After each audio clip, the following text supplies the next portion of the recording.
All right. How are we feeling? Good? That's good. Good? So we're the last ones of the night.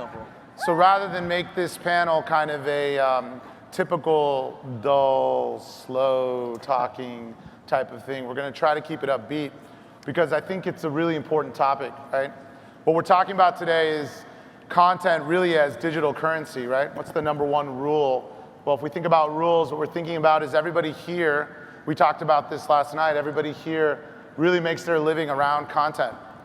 And so we think not only is it an important topic, but that it's one that requires a lot of interaction. So we're going to take this panel a little different. I'm going to let everybody introduce themselves. We're going to start talking about a few topics we think are important collectively, and we're going to really turn it over to the audience and engage and solicit questions. So there'll be plenty of mics around, but we want everybody to really feel free to answer or ask any questions that either the creators on my right or the brands on my left can really contribute to, because we think that'll add a lot of value. So without further ado, I'll start over here with Louis. We'll let you introduce yourself. So first of all, is there anyone still here today that was at karaoke last night? Do we still have any karaoke? Oh, there's a few hands. Okay, all right. Karaoke again tonight, guys. So my name's Louis Broadnax. I run Lenovo.com's marketing and merchandising for North America. Happy to be here. Been with Lenovo about 15 years. Quick shout out to my family at home. They're watching on the YouTube live stream. Hey, Kim, Jenna Lewis, I guess. Glad to be here and talk a little bit about content, some of the things we're doing at Lenovo. Great. My name is Lee Gordon. I am the Director of Public Relations for Mercury Marine. Everybody like boating? Yeah. Right? I'm your guy. You want to get on a boat? Let's talk. I'm the Director of Global Public Relations, so I'm in charge of all PR for the world. Prior to that, I was a television anchor for a little over 15 years down here in Florida, Jacksonville and Tallahassee. Yes, go Seminoles tonight. We may be getting crazy, man. I was also a sideline reporter for the NFL on Fox, so I was the guy that the coach yelled at halftime when they were down 30-0. I was the one that was supposed to ask those right questions. This is a fantastic conference. It's great to be here. This is such a topical conversation right now. Good. And the creator side. Hi there, I'm James Hills from mantripping.com. I also wear a lot of hats. So I also run a group called Men Who Blog that's about empowering male influencers to kind of come together and emulating some of the stuff the mom bloggers have done in the past with working together, sharing content and becoming more professional. But now it's time for the guys to rise and do some really cool stuff that's unique.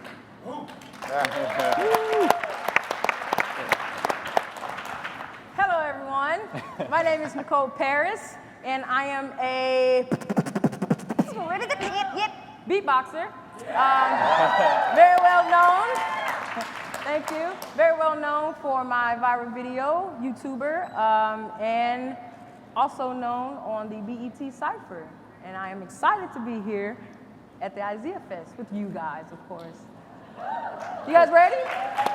Oh man, you guys sound like you're not having fun at all. You guys ready? Yeah. All right, let's go then. All right. So we're gonna kick it off with a topic that we talked about yesterday as a group, and we know that each of you talk about quite often, which is this thirst for content that's out there, right? And the thirst really comes from the change in consumer behavior. And that's really helping all of us kind of build businesses around content. So we'll start with the brand side. Love to hear more about what you guys are doing with respect to, pushing out more content. What types of content are you looking at? And what is good content in your eyes? And I'll kind of even bring it back a couple years ago. So, when I used to do the 11 o'clock news, people would jokingly say, I go to bed with you, and what they're referring to is, not what you think, but what they're saying is that, I get my news from you at 11 o'clock. What you tell me at 11 o'clock is what we get and what we give. Things have completely changed now. So from the Mercury side, what we tried to do is take that newsroom mentality and bring it to the corporate level. So we have morning meetings. What is the content that we want to talk about? Do we just want to talk about the engines? Do we want to talk about the boats? But more than that, it's that emotional tie. The stories that have resonated the best for us are the ones that we get this woman who's been in a wheelchair for 40 years, and she doesn't have a lot of mobility, but getting on the boat gives her freedom. Kids and dogs always win. You get a picture of kids and dogs or get them on a boat. It's that emotional storytelling that we had in the newsroom. If it can appeal to a 6-year-old or a 60-year-old and really drive that emotional tie, that's the type of content that we're trying to push out now. Yeah. Yeah, and for us, it's really been an evolution. If you go back some years, our IBM heritage was, hey, everyone wants to know about the speeds and feeds of their computer. What's the processor? What's the hard drive space? And now it's really more about how does that technology better my life? How does it make me do what I like to do? And how do we actually drive that into your day-to-day lifestyle? So we moved from feeds and speeds to really showing the product in context with how you're going to use it every day. And that's really been the big shift that we've had over the last few years.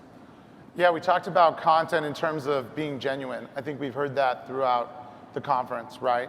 And Nicole, we talked about a lot about that yesterday as well. And maybe you can talk about kind of what resonated with your audience and kind of how that just happened and it became instantly a success. But I think there were a lot of elements there that were just genuine storytelling. Yeah, definitely. Well, as far as the content that I do is a lot of videos, as you can tell. And what I really strive for is doing me, honestly.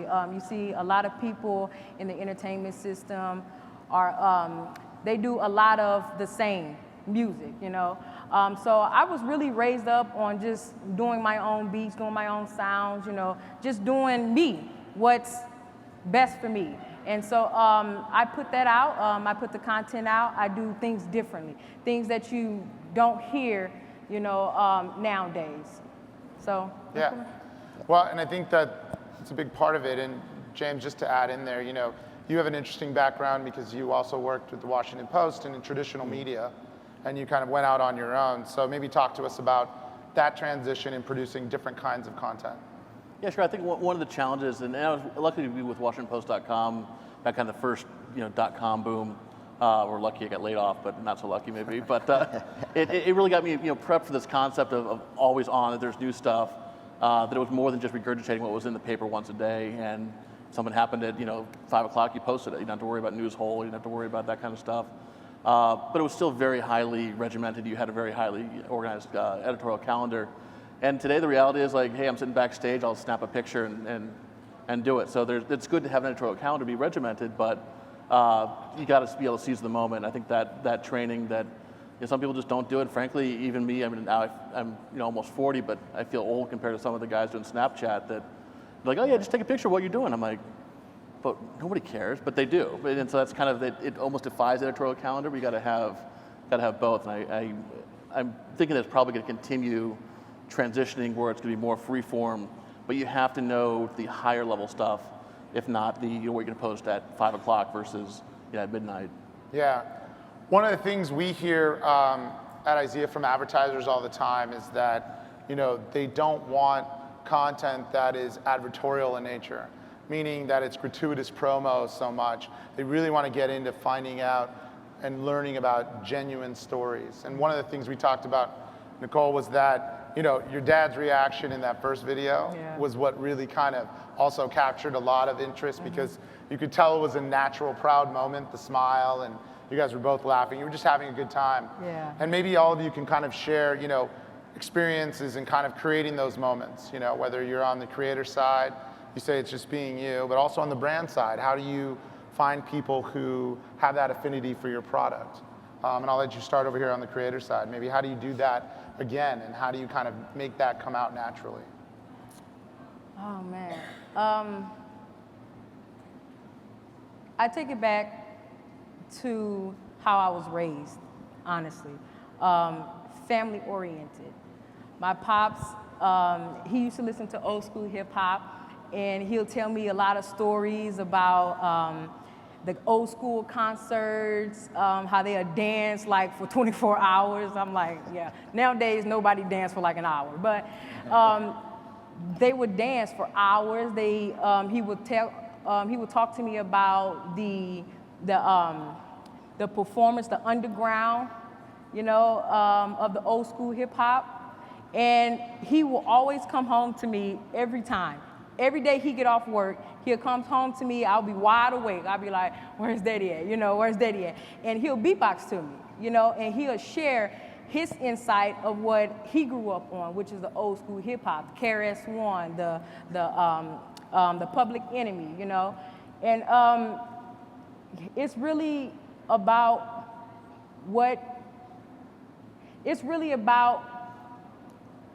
how you appreciate your audience, honestly, And so that's what I base my content off of, I respect my audience feedback, So if they will say, well, Nicole, this isn't great beats, and you have to put more beats to it, more sounds, you sound as like, And so I say, okay, that's cool, and I respect that. And so every week I try to give them what they want. It's really all about respecting your audience and your talent and the content that you put out. Right. And I think that's one of the things brands tell us all the time, and I'll let you jump in here. And basically they tell us that, if it resonates with the audience and it's true to being natural, that it's going to really create a better ROI for the brand. And maybe you guys can speak to what you're looking for in a content creator. And I think that goes for Mercury Marine and in my house as well, because if we post pictures of engines and specs and oil filters, and I've already bored myself with this. I've bored most of the people. But if now we're posting a picture of here's a guy and his wife and his kids and the dog and they're wakeboarding or they're surfing or they're tubing, I look at that and I go, I look like them. I get that.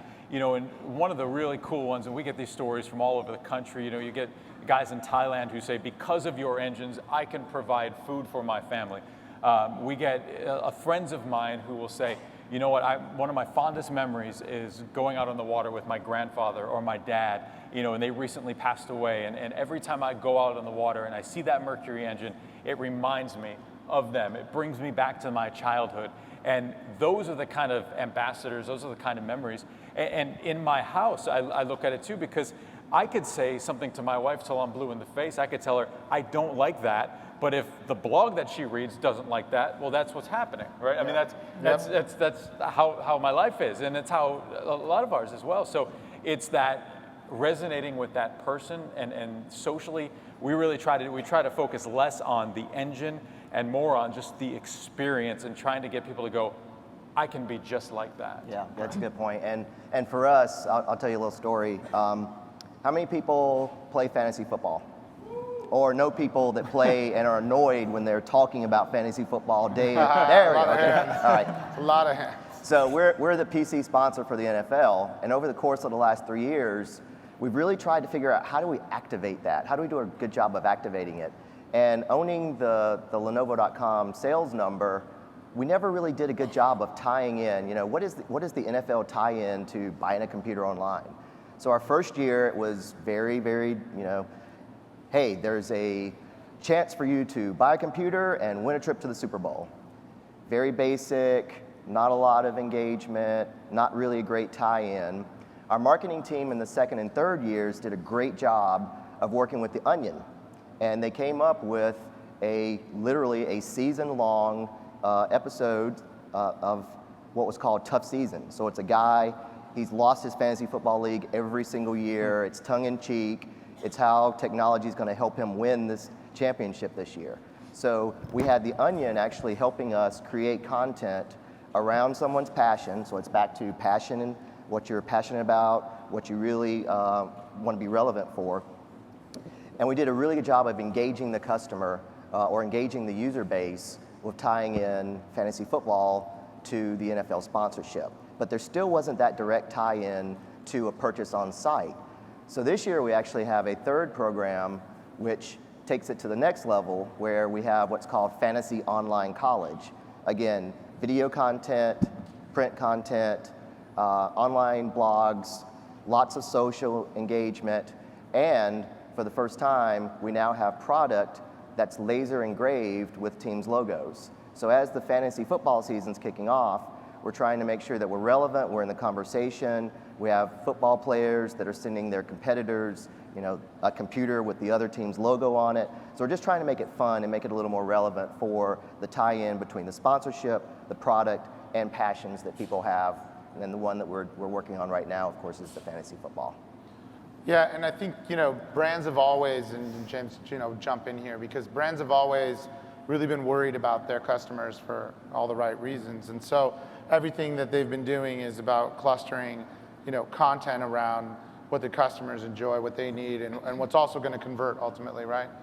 How have you seen from starting your blog and to today that part of managing your own brand and really worried about the audience? And maybe take us through some of that. Sure. Well, first of all, I'm going to challenge the concept that brands care about their audience. Okay, fair enough. Some brands are better. Yep. But in my experience at a couple of different Fortune 500 brands, we have personas, and it's Sally is a homemaker who drives a Volvo, and she uses a Lenovo computer. But the reality is, Sally is different on Twitter than she is on Facebook. And so I think the first thing that you really need to know who your audience is on that channel and speak to them. Yeah. As a creator, it's important for me to know who my audience is. But it's not even. It's a little bit different because it's not even who Sally is. It's they're following me. And I think one of the challenges is and you can probably attest to this as a journalist as well. We were trained to not be the story, to be reporting on an event. And I think the most successful bloggers and influencers, we are the story. And so to put ourselves out, and that's a challenge that brands have as well. That they just don't understand how to do the content that puts themselves out there. As an example, earlier, 10 minutes ago, we were talking about beatboxing. Mm-hmm. And you're like, yeah, James, you can beatbox. I'm like, I'm the whitest white guy you can imagine. Like, what do I know about beatboxing?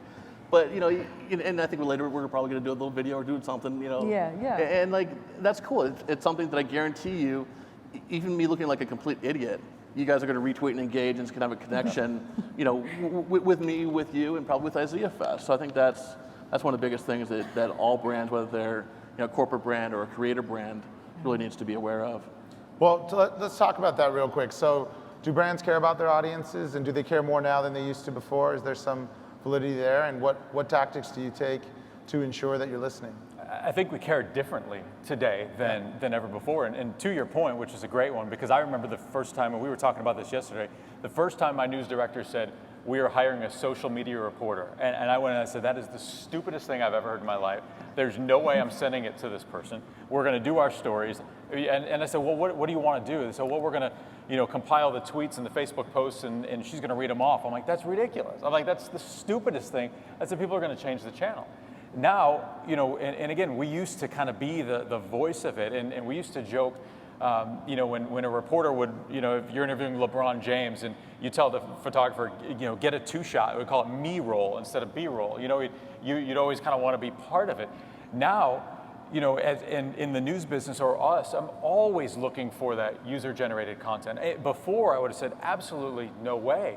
You got CNN's iReports, and everybody's doing it now, that the content that our ambassadors give to us is so much better because we're in the office. We're in the office where it's probably snowing, and we're not out there boating. And the stuff they give to us, we can write stories around. That's the good stuff. 2 years ago, it would have been a completely different story. It would have said, I'm telling you what's important. Today, it's completely shifted on its head. That's why with this conference, it's kind of mind-blowing in a sense. It just kind of opens that up to, this is the new reality, and as a brand, you either accept it or you're going to fall way behind. Yeah. I wish more brands had that attitude, but both as somebody internally practicing social media as well as a consumer, because it's no longer good enough to say this is what this stove is. Right. I tell you what it is, and if it's crap, I'm going to tell you it's crap, and you should fix it. Right. Yeah, and on our side, it's really taking that feedback and driving it back through to help with product development, to help with your new marketing strategies are, surfacing it so other people can see it on your website. So it absolutely has completely changed. Mm-hmm. Yeah. So we'll do one more question, and then we definitely want to get questions from the audience, so hopefully you have a few ready. But we're talking about brands. So traditional brands obviously have their own brand strategy and approach. What do personal and individual brands do? And talk a little bit about your individual brands. And Nicole, we can start with you. We talked about what it takes to kind of all of a sudden when you're instant celebrity and you're instantly turned into a brand, the things you need to do to kind of protect the brand and make that brand resonate for what you want it to be. Definitely protect yourself. Legal, I mean, you need to get IP and intellectual property. Before the video went viral, I posted it on my Facebook. And at the time I had like 400, 500 friends. And I only posted it to Facebook without any watermark, my names, hashtag, anything. And I have no idea how it got out, but it went viral. And I actually had people from all over the world lift the video and post it on their YouTube channel, their Facebook, and they were getting like millions of people, and they were making money off of it. And so now what I've done since the video went viral is I make sure that I have watermark. I made sure that I have an IP, which is an intellectual property attorney. I made sure I had a manager, which is my momager. I call her my momager. Isn't that sweet? But anyway, yeah, a manager, and you need to have a team that you trust. Just don't go out there on the street and, hey, Bob, you can be my manager. You know, you actually have to have somebody that you can trust. You have to have a team that you can trust with your content. And so that's what I've done after the video went viral. But if the viral didn't get viral or went viral and before, it all happened, that's what I would have done. I would have got a team together that I trust, and I would have had all of my ducks in a row, meaning my watermarks, my hashtags, and also at the time, I had like different accounts everywhere. I had like 500 Facebook accounts. I had like 2 YouTube channels, and it was all over the place. It was hard for people to find me. So you definitely have to have your ducks in a row, Make sure you have everything in order before you put out any content. And definitely make sure you have your handle on it. Your name. Don't go out there and put window slide as your name, hashtag window flow or something like that. It has to be your name so that it can come back to you. Yeah, so then you're protecting your brand, and then what about marketing your brand? Talk about that, James, Yes, about pushing it out. Yeah, I think first thing, definitely making sure you understand what your brand is. And truthfully, I've been blogging for 20 years, but I've only really been a blogger and someone who's concerned about that for the last year. And so, honestly, I'm still in the process of formulating that myself. But from what I've seen over the last year and I've done, you define yourself first. I think Mario Lopez did an incredible job of explaining exactly who he is and who he's not.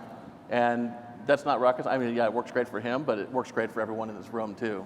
There's certain things that you kind of say, hey, this is who I am, this is what I cover, and embrace that. It's almost better to be, focused than it is to be not focused.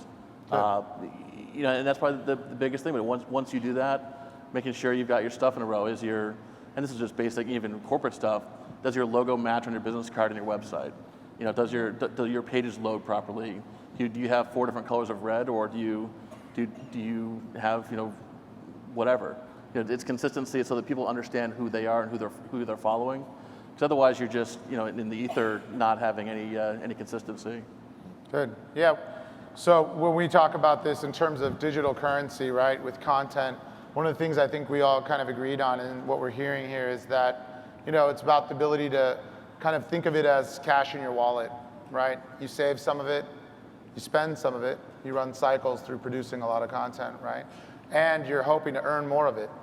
And you're trying to earn content in every way you can and earn, obviously, social equity. So with that premise, I'd love to take some questions for either brands, creators. If anyone wants to throw up a hand, we'll send some mics out, or we can keep talking if you guys are a shy bunch, which I can't imagine.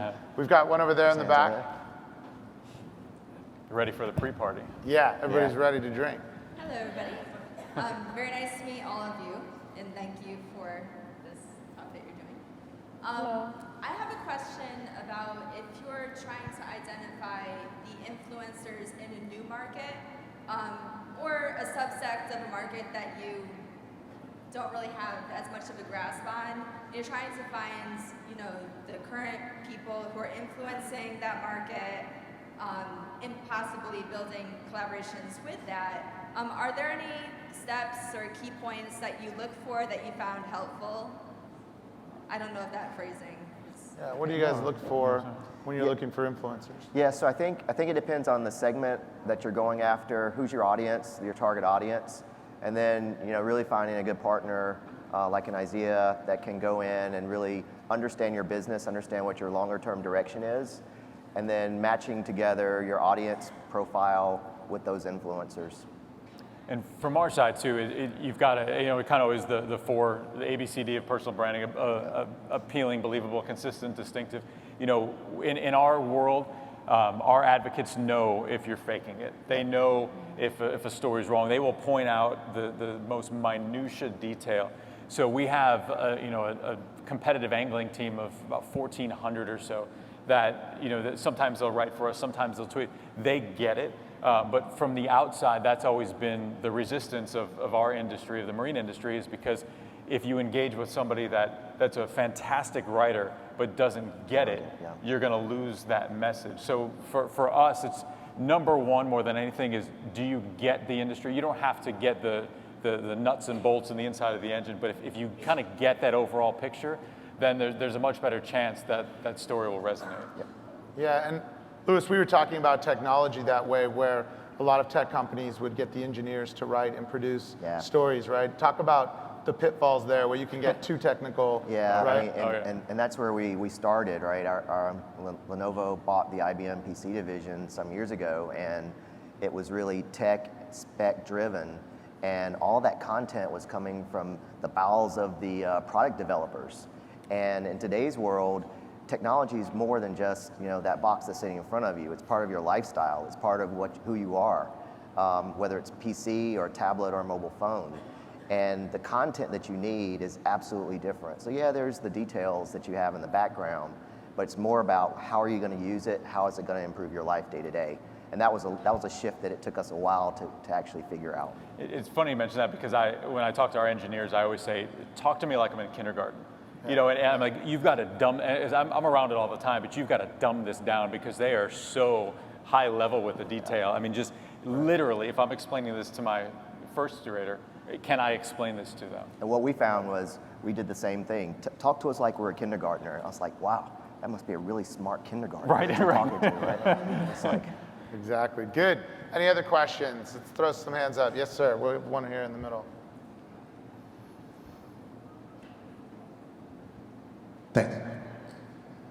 I think Lee touched upon this point a little bit. We were talking about it at lunch, actually. It's interesting how social media has really produced a paradigm shift for how businesses need to react in the marketplace, right? Like Scott Stratton talked about how Delta and the 3-minute reaction time from the tweet. Do you think that we're at a far enough space for that social media is kind of that we're at the pinnacle of that point, that we're just at a normal state, that's how businesses operate? Or do you think that that space is evolving, and if so, in what different avenues or ways that we'll see in the future? Once I get my budget numbers in 2 weeks, I could probably answer that better. It's a slow adoption for us, and even as big of a company as we are, it's a very slow adoption to believing social, because when I bring it and I say, okay, here are the metrics, we got these impressions and likes and shares, and they just look at me like, huh? And so when I can say, this piece of content led to this sale, which is tough. It's a gray area. It's really hard, because you don't go motoring, you go boating. So we're the ultimate ingredient brand. So it's in our world, it's tough to kind of piece A plus B plus C. But we've been able to do it with some of our social engagements. And the more we're able to do that, the more it's going to evolve. I think in our world, it's just only begun. I think we're years behind, but so is everybody else. So it's not a bad thing. But I think the future is all about social. And I think where we're headed is in the right direction, but you just got to prove those cases first. yeah, and I mean, you're going to see disruptive business models built around social. How many people are familiar with Xiaomi? Xiaomi is the #2 mobile phone manufacturer in the world, and their entire business model is built around social.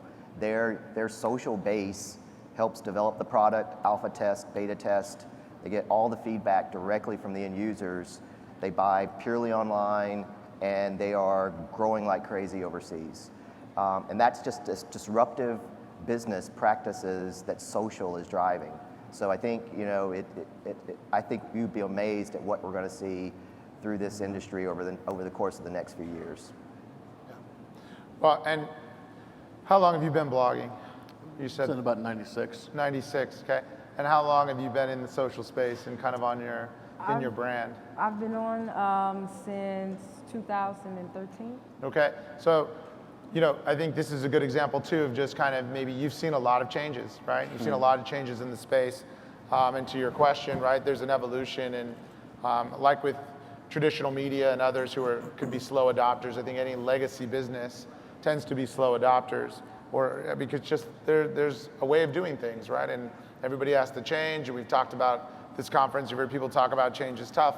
We all know that change is definitely tough, but it's even more difficult when you're making a lot of money, right? So you're making a lot of money, you have a lot of complacency, you're there, these large organizations, there has to be real motivation to change, and I'm sure you've seen that as you've been blogging, because we talked about yesterday, traditional media, used to really frown on the blogger. It was considered a competitive set, or like the blogger was considered the novice, amateur, the little cousin who didn't know, had bad grammar. And they were just really anti it. And then we've seen now where the lines kind of come together, and maybe you can speak to that. Yeah. A few years ago when I go on a fam trip and there'd be it was like 5 bloggers and 5 traditional media. And, the traditional media kind of whispering behind our back, wondering why we're there. And the reality is their perception was we were stealing the trips. That was their perk, and similarly that we're doing a review of a laptop now instead of them getting the laptop. Now, I don't think that wasn't fair then. I don't think it's fair now. But what's happened as the traditional media industry has really failed their readership and collapsed the way it has. I have writers for major newspapers like the Chicago Sun-Times that are writing for me, unpaid, which is just a bizarre turn of events. But they're doing it because the guy is an auto writer, and he wants to do entertainment coverage, he wants to do food coverage, he wants to do something different, and he just can't have that outlet with his own publication. That's a huge change. That's not just that one guy. There's other bloggers, probably guys and women in this room that have the same event. But the one thing that's consistent with the inconsistency and the transition is technology will always change. And I think if you have, and I was the AV dork in high school, carrying the camera around and on the morning announcements and stuff like that. And that allowed me to be a communicator and allowed me to really understand what the story was. And as a result, I've been able to transition from, public access Cablevision to, Powwow and ICQ and AIM back in the 90s to, whatever's happening now. And, even though I don't get Snapchat personally, it's not right for my brand where I am. I do explore it. I do follow it. And, you got to be there. You got to understand what the technology is, but don't lose sight of the fact that you're a communicator. Yep. Because that personal nature is never going to change. If you can walk into a mall and say hi to 5 guys, that's social media too. Yeah. Well, good. Other questions? Please don't be shy. Yes, up here in the front. We have a mic up here in the front. Thanks, boss.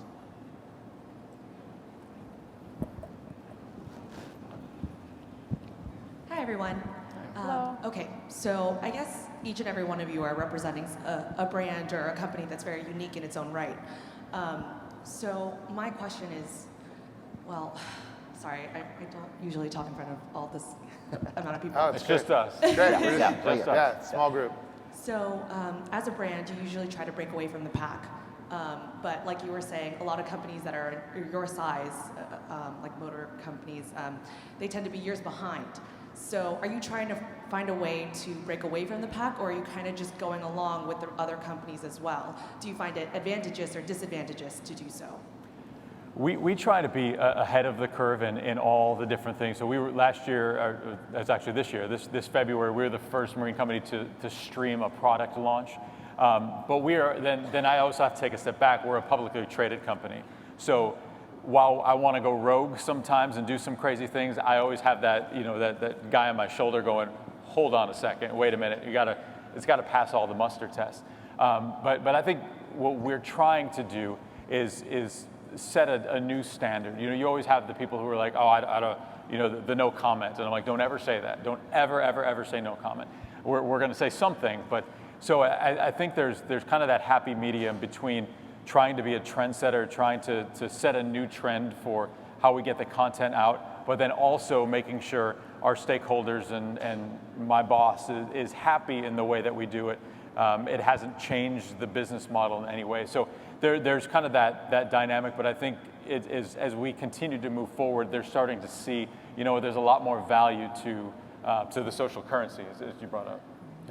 Yeah, I mean, I think as long as it's you're being true to the brand and you're being true to your customer base, we try to do everything we can to be as bleeding edge as possible, but not just to be bleeding edge for the sake of being bleeding edge. What's the longer term strategy and does it fit in? Yeah, I think we hear that a lot just in talking to a diversified group, that you can win by biting off small pieces versus kind of this transformational disruption. And I think you're seeing that in the influencer marketing space. You're seeing people who are individual creators who really care about what the audience is telling them. They're really listening. They're attempting to really value the core content and their beliefs, and they're turning down revenue in cases to make sure that they're true, which is just a great aspect of it altogether.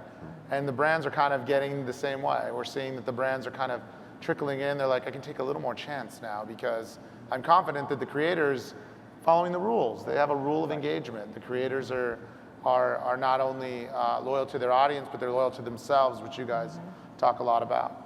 So I think it's a good question. I'd also add, as far as with brands, you're by nature, you don't want to collaborate necessarily with somebody else.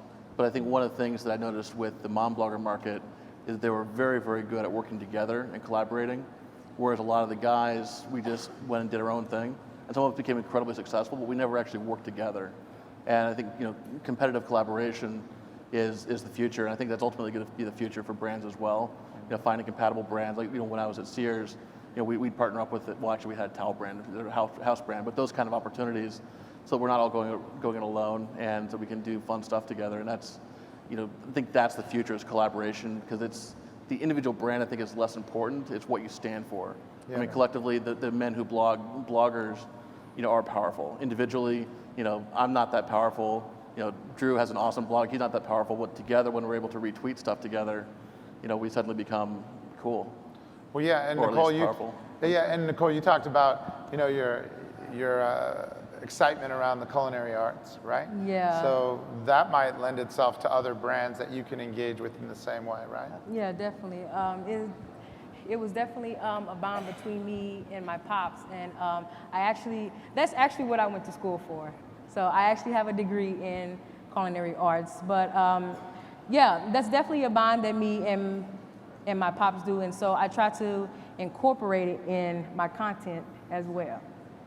That's great. That's great. Other questions? I think we have time for one more, maybe two. Yes, in the middle. Hi guys, thanks for being here. My name is Omar, and this is my question. So, we talked a lot about how the market really rewards those who focus on micro niche environments, and with our own customers and followers, those are the ones who really define and write the story. It's not us, but it's them. So it makes sense to not make assumptions and to go directly to them and ask them questions. What do you want to see? What's important to you? So my question is this: how often should you do that, and what are the best ways to do so? All right. Yeah, so I think all the time. I mean, you have to have that continual feedback loop. An example of what we're doing right now is we're about to launch gaming products. We've never had a foothold in gaming, and we know that audience has a very, very specific set of requirements. So we've spent tons of time getting that feedback, and now as a program, we're actually running a game development play where we want the game developers and people that are into gaming to help create a game for the community. So it's how do you get the community working on content themselves to help the community out, and at the same time get you more input from that group of people. And that feedback has to happen continually. So it can't be you're in, you're out, you're in, you're out. You have to put the effort in and make sure that your entire organization's behind it. And it's a pitfall that we ran into some years ago where we thought it was one big burst. You go out, you get feedback, have your product launch, and then you're done. And you never get that 360 loop if you do that. So you have to have that continual way of measuring. Good, good. Yeah, we still have time. Let's do another question. Let's do another question. We had another hand. Oh, sorry, over there, sorry. Sorry. Well, thank you. My question is somewhat of a fun question for you guys. I want to know your insight into the future, considering how, as technology keeps evolving, the audience keeps getting distracted into micro niches and smaller and smaller and smaller. For example, the final episode of MASH captured an audience of 100+ million viewers. A couple decades later, Friends' final episode only caught about 50. And Breaking Bad a few years ago, deemed the best show ever, only caught 10 million viewers' attention. Given this trend, how can we capture our audience's attention in 10 years, 20 years, 40 years from now? I would say let's talk about what the schedule looks like at this conference next year. You know, I mean, what are some of the panel discussions we have? I think it changes. I think it's going to change 6 months from now. I mean, you know, again, we didn't have Snapchat before, or Vine, or Meerkat, or Cyberdust, or fill in the blank, what's next? You know, I mean, we live in a world now where I can binge watch Orange is the New Black with my wife over the course of, you know, a night or two, and I love that. You know, you don't have to do anything on schedule anymore. And there's the only schedule I have is I have to be at, you know, this child's birthday party at this time, or the real things. But to do the things I want to do, I do that on my own time. So where is it going to be 5-10 years from now? I assume we'll be holograms. We won't even have to be here, you know, at some point. But I don't even think we can grasp where it's going to be. I think, you know, to you guys' point, we used to, when we would cover a story in the news business, you know, and the bloggers would come around, or the website guys would come around, and like almost second-class citizens in a way, and the coaches and athletes treated them as such. Now they are the most important resource to news, and the traditional media is kind of the second-class citizen. It's the same socially. You know, we know what we know today, but if we're having the same conversation next year here at IZEA, and I hope we are, I think the title of this will be something completely different. Yeah, I think just to add in, and as we wrap up here, you know, I think that we're fortunate to work with both sides, right, with the creators and with the brands. And, you know, one of the things that we see is that there's a lot of fragmentation, there's a lot of a niche approach to things, but we don't necessarily think that's bad. It seems like, you know, what seems to be really rewarding in the terms of revenue and ROI, or rewarding on investment, is the ability to go deeper, not broader. So instead of the massive reach of what MASH got, for example, to your question, maybe we just go deeper now, and we go deeper categorically. And I think that's paying a lot of dividends right now, and that's what we're seeing, at least in the market. So we've run out of time. We could probably talk all day, but we really appreciate your time. Thank you, everybody on the panel, for being here. Thank you, everyone. Thank you, guys. All right, we're good. Thank you. Thanks, guys.